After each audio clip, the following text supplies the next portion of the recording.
সম্মানিত আশিক রাসূল ভাই ও বোনেরা, আজকে একটি বিষয় আমি স্পষ্ট করতে চাই। আমাদের দেওয়ানবাগ শরীফ সম্পর্কে অনেকের ধারণা দেওয়ানবাগ শরীফে আসলে কারা আসেন। অনেকে ভিন্ন ভিন্ন মতামত করে থাকেন যে এখানে কি ওলামা একরাম আসেন কিনা, ইসলামিক চিন্তাবিদ আসেন কিনা, গবেষক আসেন কিনা।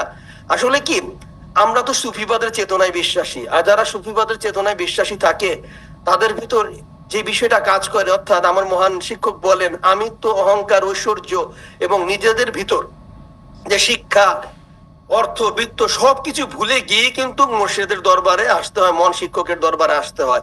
আমরা যেহেতু সুফিবাদের চেতনায় বিশ্বাসী, তাই আমরা আমাদের জাহেরি সবকিছুকে বিসর্জন দিয়েই, সবকিছু ভুলেই কিন্তু আমরা এই দরবার শরীফে এসে থাকি। তো সুতরাং আমি আজকে এই অনুষ্ঠানের মাধ্যমে গোটা বিশ্বের মানুষকে জানাতে চাই, মহান ইমাম প্রফেসর ডক্টর কুদরত খোদার সাথে কোন কোন ব্যক্তিগণ বা এই দেওয়ানবাগ শরীফের ফিলোসফির সাথে কারা সম্পৃক্ত আছে, এটি একটু জানা দরকার আছে। কাউকে হাইলাইটস করার জন্য আমি বলছি না, কিন্তু আমাদের দরবার শরীফের বাইরে বিভিন্ন জায়গায় বিভিন্ন মানুষ বিভিন্ন ভাবে বিভিন্ন আলোচনায় বলে থাকে যে আসলে দেওয়ানবাগ শরীফে কারা যায়, এখানে কি আলেম ওলামারা আছে, এখানে কি বিশিষ্ট ইসলামিক স্কলাররা আসে। আসলে কারিবে খোদা হুজুরের আকিকার অনুষ্ঠানে যেই বক্তাগণ 18 জন বক্তা আলোচনা করেছেন, তারা প্রত্যেকেই কি ইসলামিক স্কলার, আলেমে দিন এবং তারা গবেষক। আজকে বলতে বাধ্য হচ্ছি, এই কারিবে খোদা অনুষ্ঠানে আলোচনা যারা করেছেন তাদের মধ্যে ছিলেন হযরত ইমরান হোসেন মাদারি সাহেবের কথাই আমি প্রথম বলবো, যিনি প্রথম থেকে শেষ পর্যন্ত আলোচনা পুরো অনুষ্ঠানটি উপস্থাপন করেছেন। তিনি একজন বিশিষ্ট ইসলামিক চিন্তাবিদ, গবেষক এবং আল কোরআন গবেষণা কেন্দ্রের একজন গবেষক।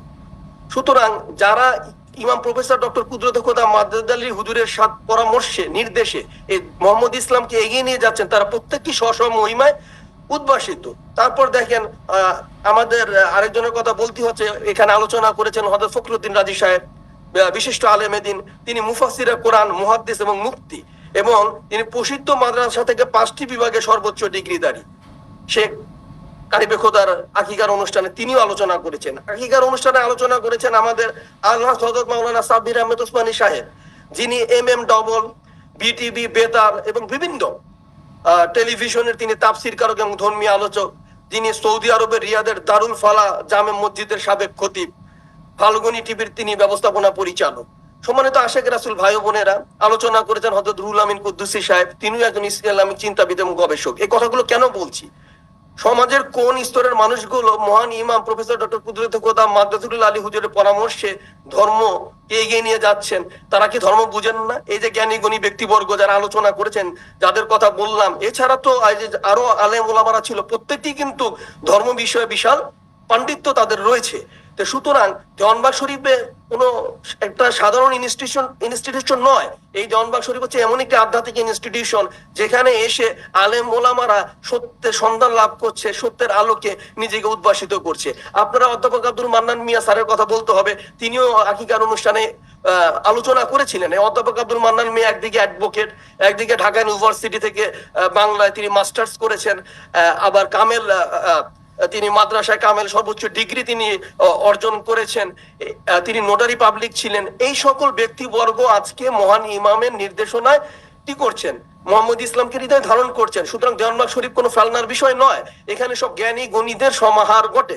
আপনার ডক্টর সৈয়দ মেহেদী হাসান সাংবাদিক ইতিপূর্বে আমার আগে বক্তব্য দিয়ে গেছেন, তিনি PhD ডিগ্রি লাভ করেছেন। তিনি 4টি ভাষায় পারদর্শী ব্যক্তিত্ব, সংস্কৃতি ভাষা, জাপানি ভাষা, ইংরেজি ভাষা এবং আরবি ভাষায় তিনি ব্যুৎপত্তি অর্জন করেছেন।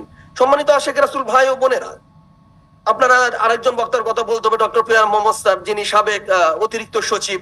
তিনি একজন বিশিষ্ট ইসলামিক চিন্তাবিদ, গবেষক, বিভিন্ন আর্টিকেল, তার ধর্মীয় আর্টিকেল আমরা পড়েছি। সুতরাং মহান ইমামের সাথে এমন যারা আছেন, তারা প্রত্যেকেই কিন্তু কি ইসলামিক স্কলার। তারপর এখানে আপনারা আশিক রাসূল ভাইয়েরা আছেন, প্রত্যেকেই স্ব জায়গায় কি একটা অবস্থানে আছেন, আপনাদের সবারই একটা আইডেন্টিটি আছে। দেওয়ানবাগ শরীফে যারা আসে, সুশিক্ষিত লোকেরা আসে, এখানে বিচারপতি আসে, এখানে সরকারি বেসরকারি উচ্চপদস্থ কর্মকর্তাগণ আসেন। সুতরাং দেওয়ানবাগ শরীফকে নিয়ে যারা মন্তব্য করে, তাদের আমি বলবো, দেওয়ানবাগ শরীফকে নিয়ে মন্তব্য করার পূর্বে, ইমাম প্রফেসর ডক্টর কুদরত খোদা মাদ্দাতুল আলী হুজুর কিবলাজানকে নিয়ে মন্তব্য করার পূর্বে আপনারা বুঝতে চেষ্টা করবেন এখানে কারা আসেন। হযরতুল আল্লামা ইমরান হোসেন মাদারি সাহেব, হযরত সাব্বির আহমেদ ওসমানী সাহেব, রুহুল আমিন কুদ্দুসী ভাই আছেন, তারা তো মাদ্রাসা থেকে সর্বোচ্চ ডিগ্রি নিয়ে এসেছেন, তারাও তো পবিত্র কোরআন হাদিস জানেন। তো সুতরাং তারা সত্যকে এই দেওয়ানবাগ শরীফে এসে মহান ইমামের কাছে এসে সত্যকে ধারণ করেছেন বলেই কিন্তু তারা এই ফিলোসফির প্রতি অন্তর্ভুক্ত হয়েছেন। সম্মানিত আশেকের রাসূল ভাই বোনেরা, আরেকটি কথা বলতে হয়, এই অনুষ্ঠানে আমাদের দেওয়ানবাগের দল শিল্পী গোষ্ঠী এই আলোচনার ফাঁকে ফাঁকে অনেক সুন্দর সুন্দর হাম নাতে রাসূল, শানে মুর্শিদ, শানে কুদরতে খোদা পরিবেশন করেছেন। আমার বক্তব্য ছিল, আমি আমার বক্তব্য দিয়ে এই অনুষ্ঠানটিকে উপভোগ করার জন্য, সাধারণত আমি ম্যাক্সিমাম অনুষ্ঠানগুলোতে বাবের রহমতে অবস্থান করি, কিন্তু সেদিন আমার মনে হলো আমি যদি বাবের রহমতের ভিতরে থাকি তাহলে এই অনুষ্ঠানের সৌন্দর্য পুরোটি উপলব্ধি করতে পারবো না। আমি বক্তব্য দেওয়ার পরপরই চলে গিয়েছিলাম বাবের রহমত সম্মেলন চত্বরে, সেখানে বসে সকল আশেকের রাসূল ভাইদের সাথে আমি পুরো অনুষ্ঠানটি উপভোগ করেছি। আমি দেখেছি অন্যান্য সময় আশেকের রাসূলরা যারা আছে হয়তো ইমামের বক্তব্যের সময় নির্দিষ্ট স্থানে এসে বক্তব্যটা শুনে, কিন্তু সেদিন দেখলাম সবাই একবারে যে বাবের রহমত সম্মেলন চত্বরে বসে পুরো অনুষ্ঠানটি উপভোগ করলেন। এবং হামনাতেরা যখন আল্লাহর শানে প্রশংসা করছেন, রাসূলের শানে প্রশংসা করছেন, সেগুলো কিন্তু আমাদের হৃদয়কে স্পর্শ করেছে। যখন শানে কুদরতে খোদা পরিবেশন করলেন আমাদের যে দেওয়ানবাগের দল শিল্পী গোষ্ঠীর শ্রদ্ধা ভাজন আশেক রাসূল অলিউল্লাহ ভাই, আমাদের সম্মানিত আশেকা রাসূল বোন তানিয়া জাহানের লেখা এবং সুরে একটি কুদরতে খোদা, হৃদয়ের দম তুমি প্রাণের প্রিয়, পাপি বলে আমাদের কবু না বলিও, হে কুদরতে খোদা করোনা কবু জুদা, তোমারই কদমে তুলে নিও। এই শানটি যখন তিনি পরিবেশন করছিলেন, আমি দেখেছি গোটা সম্মেলন চত্বরে কুদরতে খোদা মাদ্দুদ আলী হুজুর কেবলা যেন ভক্তবিন্দু এত আবেগ দিয়ে এত মনোযোগ দিয়ে শুনছিলেন, অনেকের চোখের পানি ঝরছিল। মনে হচ্ছে যে আমরা কিন্তু এই অনুষ্ঠানের মাধ্যমে কুদরতে খোদার কদমে সেই আরজিটুকু পেশ করার সুযোগ পেলাম এই শানের কুদরতে খোদার মাধ্যমে। এরপর শানে মুর্শিদ পরিবেশন করেছেন আমাদের দেওয়ানবাগের দল শিল্পী গোষ্ঠীর মাসুদ রানা ভাই। তিনি যে শানে মুর্শিদটি পরিবেশন করেছিলেন সেটি হচ্ছে, তুমি অন্ধকারে পথের দিশা, পথ দেখাইলে আমারে, দেওয়ানবাগী সুফি সম্রাট সালাম জানাই তোমারে, তোমার প্রেমে পড়ে আমি হইলাম মাতাহারা, পাগল হইলাম তোমার হইলাম দিশেহারা। এই যে গজলটি বা শানে মুর্শিদটি যখন তিনি পরিবেশন করছিলেন, এটি লিয়াকত আলী বিশ্বাসের লেখা এবং মাসুদ রানা ভাইয়ের সুরে, তখন কিন্তু আমরা সবাই সেই চলে গিয়েছি বাবা দেওয়ানবাগীর সেই স্মৃতি বিজড়িত সম্মেলনে। কারণ আগে পূর্বের সম্মেলনগুলোতে যখন সম্মেলন শেষ হতো এই গানটি কিন্তু তখন এই আমাদের মাসুদ রানা ভাই গাইতেন।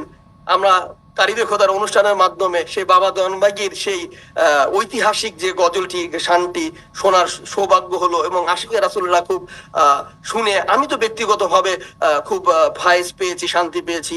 শানে কুদরতে খোদা আরেকজন গিয়েছেন, আমাদের অলিউল্লাহ ভাই গিয়েছেন, তখন কিন্তু আমাদের মনের যে আকুতি গুলো আমাদের সেই এই শানের মাধ্যমে কিন্তু প্রকাশ পেয়েছে। এছাড়া আমাদের এই আকিকার অনুষ্ঠানে বহির্বিশ্ব থেকে আন্তর্জাতিক থেকেও কিন্তু আমাদের আশেকে রাসূল ভাইরা এসেছেন।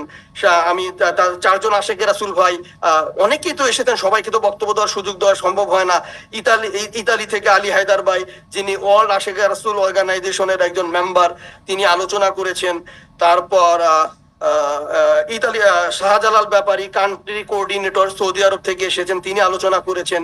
পারভেজ খান, ইউনাইটেড আরব আমিরাত ব্রাঞ্চের একজন কোঅর্ডিনেটর, তিনি এসেছেন, তিনিও আলোচনা করেছেন। মাহবুবুর জুবারি সুজাবাই সুইডেন থেকে এসেছেন, তিনি সেখানকার কান্ট্রি কোঅর্ডিনেটর।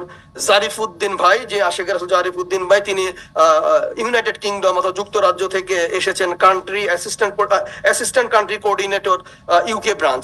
তো এমনি ভাবে তাদের আলোচনা থেকে আমরা আন্তর্জাতিক অঙ্গনে মোহাম্মদী ইসলাম প্রচার ও প্রসারে আমার মহান শিক্ষক যে ভূমিকা পালন করছেন সেই বিষয়গুলো সম্পর্কে কিন্তু আমরা জানার সুযোগ পেয়েছি। অর্থাৎ এই কারিবে খোদা হুজুর যে একজন বরকতময় শিশু, এটা কিন্তু সেই অনুষ্ঠানের মাধ্যমিক প্রকাশ পায়। মর্নিং সোজ দ্য ডে, প্রভাতকালী বুঝা দেয় দিনটি কেমন যাবে। কারিবে খোদা মাদ্দুদ আলী হুজুরের অনুষ্ঠানে শুধুমাত্র আমাদের আশেকে রাসূল ভাইরা যে দেশের প্রত্যন্ত অঞ্চল থেকে বিদেশ থেকে এসেছেন তেমনটি নয়, প্রায় 500 পীর মাশায়েখ এসেছেন। আমার গবেষণা বা আমি খোঁজখবর নিয়ে দেখেছি ইতিপূর্বে কোনো অনুষ্ঠানে এইভাবে সুফি চেতনার প্রসিদ্ধ দরবারগুলোর পীর সাহেবরা এসেছেন কিনা, এইভাবে একত্রিত হওয়ার সুযোগ তাদের হয়েছে কিনা আমার জানা নেই।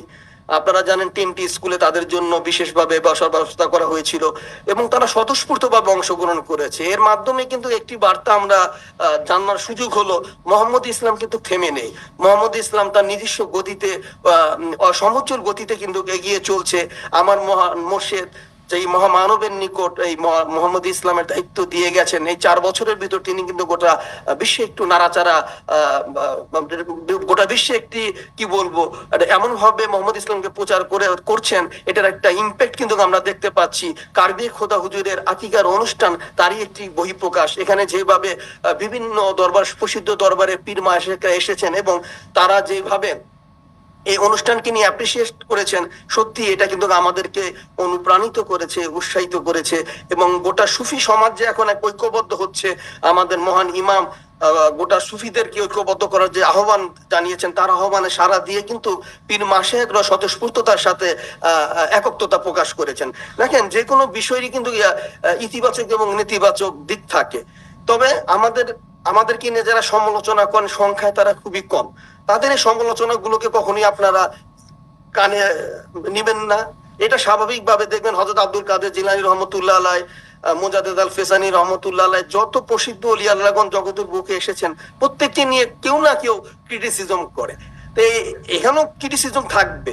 অর্থাৎ যারা করছে আসলে তারা সঠিকভাবে দেওয়ানবাগ শরীফ সম্পর্কে জানে না, তারা সঠিকভাবে মোহাম্মদ ইসলামের নেতৃত্ব প্রদানকারী মহামানব সম্পর্কে তাদের ধারণা সঠিক নেই বলি তারা এই ধরনের মন্তব্য করে। আমি আসলে তাদেরকে দোষ দিব না। আমি এই বিষয়টা নিয়ে যখন ভাবছিলাম, তখন একটি আল্লাহর রাসূলের একটি ঘটনা আমি পেলাম, সেটা আমার মনকে খুব শান্তিময় করে দিল। সেটা হচ্ছে, একদা হযরত আবু জাহেল, যিনি কাফের ছিলেন, তিনি রাসূল সাল্লাল্লাহু আলাইহি সাল্লামকে বললেন, হে মোহাম্মদ, তুমি বড়ই কুৎসিত। রাসূল সাল্লাল্লাহু আলাইহি সাল্লাম বলছে, তুমি ঠিকই বলেছো, তুমি ঠিকই বলেছো। এই কথা শুনে হযরত ওমর রাদিয়াল্লাহু আনহু বললেন, প্রতিবাদ করে বললেন, ইয়া রাসূলুল্লাহ, আপনি পূর্ণিমা আর চাঁদের চেয়েও সুন্দর। তার কথা রাসূল সাল্লাল্লাহু আলাইহি সাল্লাম বললেন, তুমি ঠিকই বলেছো। সেখানে উপস্থিত ছিলেন হযরত আবু বকর সিদ্দিক রাদিয়াল্লাহু তাআলা আনহু। তিনি রাসূল সাল্লাল্লাহু আলাইহি সাল্লামের কাছে অত্যন্ত আদবের সাথে জানতে চাইলেন, ইয়া রাসূলুল্লাহ, আপনি দুইজনকেই বললেন ঠিকই বলেছো, এর রহস্য কি, এর হাকিকত কি? তখন হযরত রাসূল সাল্লাল্লাহু আলাইহি সাল্লাম বলেন, মানুষ যখন কিছু দেখে তখন তার মধ্যে নিজেকে দেখতে পায়। অর্থাৎ সৌন্দর্য মানুষের অন্তরে বসবাস করে। যে নিজে যত সুন্দর, সে অন্যকে সে তত সুন্দর করে দেখতে পায়। এই আশেকে রাসূলুল্লাহ এই অনুষ্ঠানে এসেছেন, আশেকে রাসূলুল্লাহ আত্মশুদ্ধি লাভকারী।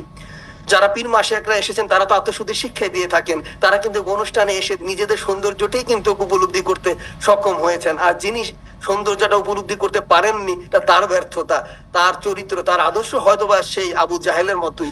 আমি আহ্বান করব, দেওয়ানবাগ শরীফ সম্পর্কে আপনারা গবেষণা করুন। দেওয়ানবাগ শরীফ থেকে কি শিক্ষা দেওয়া হয়? দেওয়ানবাগ শরীফ থেকে শিক্ষা দেওয়া হয় পবিত্র কোরআন এবং হাদিসের আলোকে আত্মশুদ্ধি, জিলদিন্দা, নামাজে হুজুরি এবং আশিকে রাসূলুল্লাহ শিক্ষা দেওয়া হয়। আসলে আমাদের ভিতর তো গবেষণা নেই, আমরা জানি না। আপনারা জেনে খুশি হবেন, 1993 সালে জন মারি, হ্যাঁ, একজন বিশিষ্ট লেখক, তিনি একটি বাংলাদেশ ট্রাভেল সার্ভাইভাল কিট নামক একটি এটাকে টুরিস্ট গাইড লিখেছিলেন, যেটা লোনলি প্ল্যানেট পাবলিকেশন অস্ট্রেলিয়া থেকে এটা প্রকাশ হয়েছে, আর কালার ক্রাফট হংকং থেকে এটা ছাপানো হয়েছে। এই বইয়ে 1993 সালে এই দেওয়ানবাগ শরীফ সম্পর্কে বলা হয়েছে, the biggest Sufism centre in Bangladesh, এটি হচ্ছে এই দেওয়ানবাগ শরীফ। সেখানে ইংরেজিতে সুন্দরভাবে লেখা হয়েছে। এই বইটি নিয়ে, এটি অস্ট্রেলিয়া থেকে কিন্তু এটা পাবলিকেশনস, হ্যাঁ, আর ছাপানো হয়েছে হংকং এ। এই গবেষণা কিন্তু বাংলাদেশে করা হয়নি। বিদেশিরা যখন কোনো গবেষণা করেন, এটা কিন্তু তাদের অনেক জরিপ থাকে, জরিপের আলোকেই কিন্তু এটা তারা লিখে থাকেন। তাহলে আপনারাও কিন্তু, আমরা আশিকে রাসূলুল্লাহ কিন্তু এই বিষয়ে অবগত নই। আমার মনে হয় অনেকেই প্রথম শুনলেন যে 1993 সালে একটা টুরিস্ট গাইডে দেওয়ানবাগ শরীফকে বাংলাদেশের সবচেয়ে বিগেস্ট সুফিজম সেন্টার হিসেবে অভিহিত করা হয়েছে। এটা তো কোনো বাঙালি লিখেননি, তারা তো জরিপ করি। এবং এটা আমরা জানতে পেরেছি জোয়ান কার্বি গুল নামক একজন ব্যক্তি, স্পেনের, তিনি মালয়েশিয়ায় গিয়ে এই টুরিস্ট গাইডটা পড়ে তখন জানতে পারে সুফিজম। এই লোকটি আবার সুফিজমের প্রতি তার বেশ আকর্ষণ ছিল। তিনি সরাসরি পরে মালয়েশিয়া থেকে বাংলাদেশে আসেন, স্পেনের, এসে বাবাজানের কাছ থেকে তরিকা নিয়ে, এবং তিনি ধর্ম চেঞ্জ করেছেন। বাবাজান তিনি নিজে বলেছিলেন, আমার নাম লিখে দেওয়ার জন্য ইব্রাহিম নাম লিখে দিয়েছিলেন। তাহলে দেখা যাচ্ছে যে 93 সালে এই দেওয়ানবাগ শরীফ নিয়ে বিদেশিরা যখন গবেষণা করেছেন, গবেষকরা এটাকে বিগেস্ট সুফিজম সেন্টার হিসেবে অভিহিত করেছেন।